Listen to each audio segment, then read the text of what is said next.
feet below the ground. Nasabi mo ba? Pero ikaw, buhay at malakas ka, nakakapalakpak ka pa. Alam mo ba? Pasensya na po kayo sa mga bago ha. Hindi po kami galit. Pasensya na po. Ganito lang po kami talaga kanigil. Kasi alam nyo, hindi po ito basta kita lang. Hindi basta ito pares. Ang pinaglalaban din natin dito, yung pangarap ng bawat Optimers! Kasi na po ba?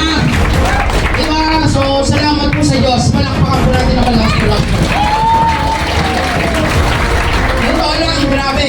Tagal ko na po nagsasalita. Ay, sorry po, sa mga hindi po nakakilala po pala sa akin, ang pangalan ko po, Jordan Alcorcon. Dati po akong welder. 23 years old po ako nag-start sa ganito po larangan. 30 years old, naging multi-millionaire po ako sa networking. So, salamat po sa Diyos. Napunta ako sa ganitong industriya. Di ba? However, iba, 2026 lang. Ngayon, lobat po. Ang problema, gusto makabuo ng malaking grupo, lobat-lobat ka, hindi pwede. Kailangan